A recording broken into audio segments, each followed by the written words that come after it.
Hey, salut tout le monde, c'est Franzy Stark et bienvenue sur ma chaîne là où passionné rime avec qualité. C'est avec Yajirobe que j'ai découvert Dragon Ball Z.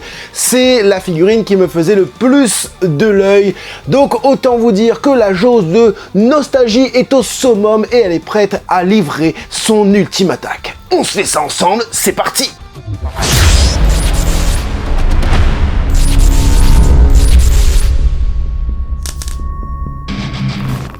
Elle mesure environ 17 cm, elle est sortie en juillet 2024. Le vagabond Yajirobe fait partie du line-up, contrairement à certains personnages de l'Ichiban Kuji Dragon Ball Above the Cloud. Et c'est pour la première fois qu'on la voit en Masterlize. Dans cette loterie, vous avez pu avoir aussi du Goku Karin que je n'ai pas pris, du Kami-sama, le tout-puissant, pour les intimes, du Piccolo Daimao que je vous ai déjà déballé juste ici. Il faut avouer, c'est une vidéo masterclass. Enfin bref, la boîte, elle est commasse. Elle me vient tout droit du Japon, commandée sur la boutique en ligne Jump Ichiban, une boutique française située là-bas qui t'envoie tes produits japonais directement chez toi. Ça arrive en quelques jours après la sortie japonaise et tu n'auras pas de frais de douane à prévoir. En plus de ça, les colis sont super bien emballés. Je t'invite à aller voir le short qui est juste ici. Je te propose aussi 2 codes promo que tu pourras utiliser, 10% pour ta première commande et 5% à vie. Et sache que même en utilisant ces codes promo, tu pourras cumuler des points fidélité qui te permettront de pouvoir surtout acheter, peut-être gratuitement ou quand même à moindre coût, tes futurs achats figurines ou goodies.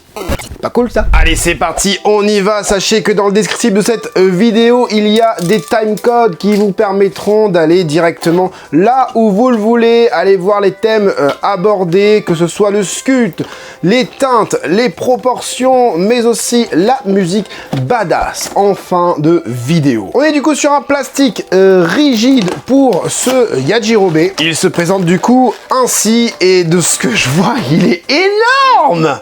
Il est énorme! Waouh! Waouh! Ah ouais, c'est dingue! Allez, on va l'ouvrir. J'essaye de l'ouvrir alors que j'ai pas encore coupé les scotch. Viens ici, mon petit vagabond.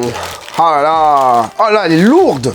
Lourde de ouf, on dirait le poids d'une SSJ3. En même temps, il y a des longs cheveux aussi, hein. Oh, regardez-moi ça! Oh là là! Regardez-moi ça! Boum! Dinguerie! Donc la figurine est en 2 pièces, du coup le petit socle à mettre, j'imagine, sur sa jambe gauche comme à l'accoutumée ou pas? Ouais, c'est ça, jambe gauche et du coup le Yajirobe en une seule pièce. Allez, on va tout de suite parler de la pose du personnage. Attends, je regarde avant. Ouais, il est très très beau, très très massif avec du coup le katana sur le côté, les bras croisés. Bon, les bras, je vais en parler un petit peu. Je vais le dire maintenant parce que ça fait partie de la pose. Tu vois, les bras, ils sont un peu aplatis ici. Tu vois, en gros, il n'y a pas de creuset au niveau du bras comme ça. Donc, ce sera vraiment une figurine à mettre de face comme ça pour avoir l'illusion que ses bras sont croisés, etc. C'est quoi cette morphologie de dingue? Il a de gros pieds aussi, hein, en mode Ryuken, tu vois, Street Fighter, quoi. Ouais, c'est pas mal, hein, c'est pas mal. Les cheveux sont plutôt bien proportionnés. Voilà, j'aime vraiment ce que je vois.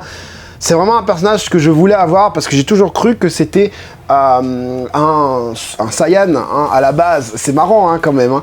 Donc au niveau du sculpte cette fois-ci, allez, on commence comme d'habitude. Je vais enlever le socle déjà. Est-ce que ça tient sans le socle? Ça tient très bien sans le socle. Voilà, parfait. Et ça bascule pas. Hein. Voilà, tu peux y aller. Ça bascule pas du tout. Donc, allez, les pieds de Yajirobe. Alors, on est sur une belle petite savate, comme vous pouvez le voir, il y a quand même pas mal de texture. Regardez là en dessous, voilà, l'effet un peu bambou, texturé, voilà, avec plein de lignes et tout. Même au niveau, la petite cordelette juste au-dessus, c'est le cas aussi. Regardez, sur le côté, les petites attaches, voilà, c'est vraiment très très bien. Voilà, très très bien.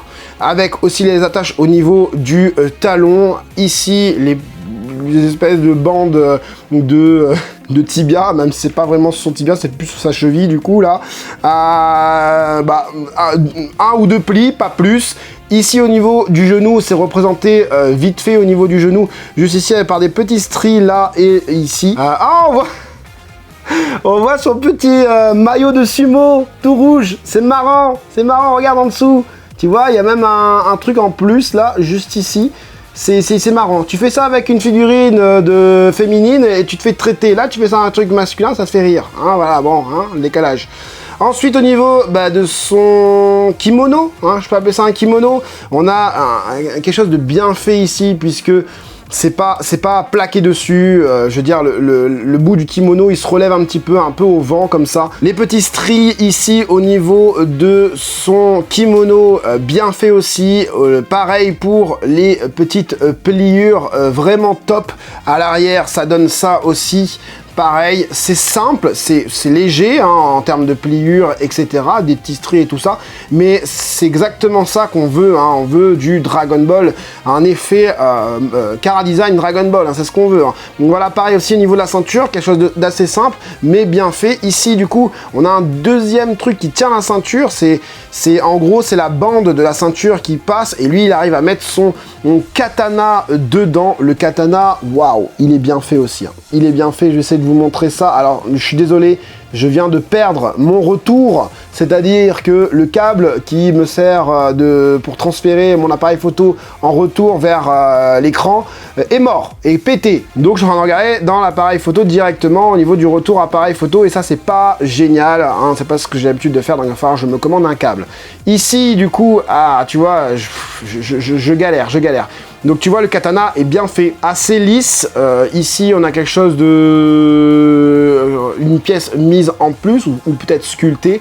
Voilà, c'est plutôt lisse au niveau du katana, je vois pas de texture. Mais voilà, on a cet effet, du coup, cuir avec les couleurs, mais ça, j'en parlerai plus tard. Au niveau de la peau du personnage, au niveau des bras, on est sur un personnage, encore une fois, grassouillé, donc on a une peau plutôt lisse, mais au niveau des pliures, on a quelques petits stries, et les pliures, forcément des articulations qui sont bien faites aussi. Au niveau des bandes, là, c'est pas mal aussi, hein, voilà, ça reste simple, mais comme je vous dis, quand tu le regardes comme ça fait bizarre, parce que le bras, en fait, tu sens que ça a été fait en une seule partie, c'est pas un bras qui passe au-dessus de l'autre, tu vois. Après, t'as des petits trucs ici, là, la main qui est censée, sortir de ce bras-là, arriver là. C'est un peu bizarre, là, tu le vois ici, ça fait un peu bizarre. Je sais pas si à la caméra, ça fait bizarre pour vous. Moi, en tout cas, en réel, oui. Au niveau aussi du reste du kimono, on a encore des pliures, des petites lignes de kimono et tout ça. Franchement, c'est super beau. Les cheveux, du coup, les cheveux du personnage sont bien faits aussi. On n'est pas sur de l'effet Raditz, hein, on est sur quelque chose de plus Dragon Ballesque, tout simplement. Mais c'est bien fait. Au niveau des jointures, c'est plutôt bien dissimulé, hein, parce que, voilà, il doit y avoir quelques jointures ici et là, voilà, ici et tout ça, mais ça reste plutôt bien dissimulé, ça se fond avec la peinture, donc c'est pas mal du tout. Au niveau du visage de Yajirobe, attends, je vais regarder moi-même, j'adore son air, son nez en trompette, les yeux asymétriques, mais très légèrement, très légèrement, la symétrie des yeux, et le fait qu'il n'y ait pas de blanc et tout ça, les sourcils, les petits stries, ah non, c'est pas en relief. Au niveau des traits en dessous des yeux, par contre, la belle petite bouille de ce Yajirobe, que ce soit dans ce plan là, enfin de profil, de face, je veux dire, on a vraiment l'illusion du personnage, et c'est très beau, c'est très beau. Ça reste simple, mais je trouve ça magnifique d'avoir une Yajirobe comme ça en Masterline. On va parler du coup des couleurs de cette figurine. Alors, concernant les petites savates, ah oui, j'ai pas parlé du sculpte des pieds quand même, les doigts de pied, c'est une dinguerie, hein. Les ongles et tout, superbe. Les teintes utilisées, la palette de couleurs utilisée est très bien. On n'est peut-être pas sur la palette de couleurs d'origine, mais moi j'aime bien parce qu'on a ce côté réaliste, on a ce côté un peu plus moderne, hein, concernant les couleurs, avec Quelques dégradés ici et là, on va le voir tout de suite. Et je vais bien sûr parler déjà des pieds. Encore une fois, on sort des pieds, on revient sur les pieds tout de suite. Avec du relief, enfin non pas du relief, mais du dégradé qui met en relief justement toute ce sculpte des pieds. Franchement, c'est super bien. Au niveau des savates, il n'y a pas de dégradé. On reste sur un effet cordelette marron ou un truc comme ça au niveau des savates tissées, cousues, enfin je sais pas trop comment on dit ça, mais c'est dommage parce qu'on aurait pu avoir quelque chose de d'un petit peu plus travaillé, voilà.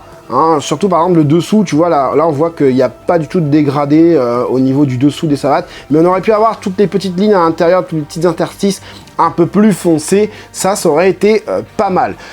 Concernant le bandeau, enfin les bandes de cheville, du coup, on est sur du noir mat, noir profond mat. Ici, au niveau de la ceinture, on n'est pas du tout sur du noir, on est sur un espèce de noir bleuté, noir bleu nuit même. Hein, voilà, donc c'est pas mal aussi. C'est différent du coup, et ça c'est bien. Donc le noir qu'il y a ici, c'est le même noir qu'il y a ici, pas de dégradé dans le noir. Au niveau de du kimono, pardon, on est sur du orange très foncé qui part sur du orange encore plus foncé, donc qui vient mettre en valeur les pliures des vêtements du personnage. Ça c'est bien, même à l'arrière tu as ça, donc ça va, c'est cool.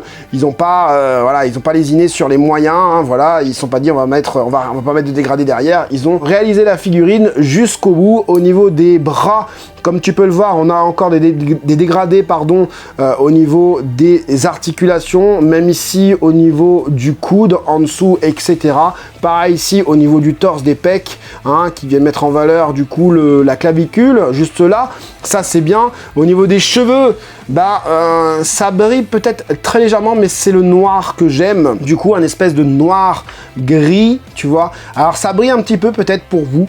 Je trouve aussi ça brille, mais après j'ai beaucoup de lumière dessus. Voilà, peut-être avec moins de lumière. J'ai une lumière derrière, j'ai une lumière devant. Hein. Vous voyez, ça c'est de la lumière qui sort de derrière. Hein, voilà.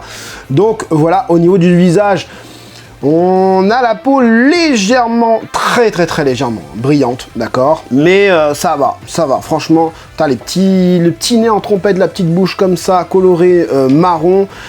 Ici, c'est coloré un peu orange au niveau des stries du visage. Et c'est super beau, c'est super beau. Allez, on va mesurer cette petite figurine.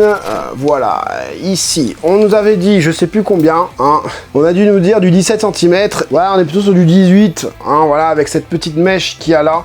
Voilà, c'est pas énormément plus grand en même temps. Il y a du Robé, son haut de tête est là, et puis il y a 1 cm de plus pour la mèche de cheveux. Vous avez vu, je l'ai balancée, elle est pas tombée, donc ça tient vraiment bien sur sans son socle, donc ça c'est cool. Donc malheureusement, j'ai pas beaucoup de figurines qui peuvent aller avec ça, mais bon, je vais essayer de te mettre quelques figurines que tu pourrais éventuellement avoir en ta collection, voilà, avec du Kulilin, tu vois, Kulilin légèrement plus grand, Kulilin aussi de la Master Lease. On a aussi de la Bulma juste ici, que je vais mettre là plutôt, avec de la Chi-Chi aussi. Attends, Bulma, je vais la mettre là. Chi-Chi ici, voilà. Alors là, il est bien, là. Hein. Le petit Yajirobe entouré de femmes, voilà. Hein. Et qu'est-ce qu'il aurait aimé avoir ça? Enfin, je sais pas, j'imagine. Moi, en tout cas, à sa place, j'aurais bien aimé. Donc voilà, au moins tu peux voir un petit peu les proportions vraiment du personnage, avec 2 personnages peut-être féminins, ok, mais voilà, elles sont plutôt minces et tout ça, et lui vraiment, je te dis, il est quand même mastoc et il pèse assez lourd. Bon, qu'est-ce que je pense de cette figurine? Elle est lourde, tant dans le poids que dans la proposition des Yajirobe comme ça.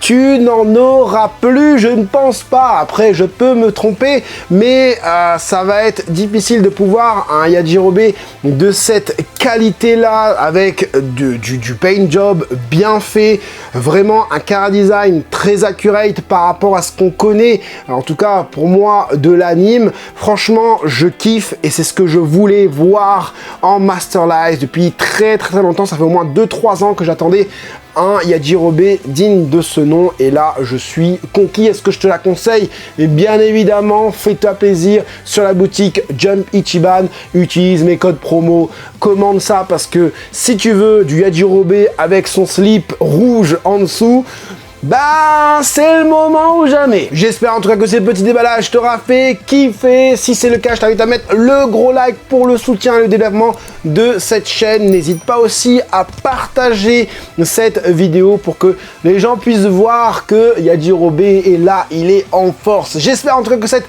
petite vidéo vous aura plu et vous aura aidé, vous les collectionneurs, à faire votre choix. C'était Franzy Stark, à la prochaine.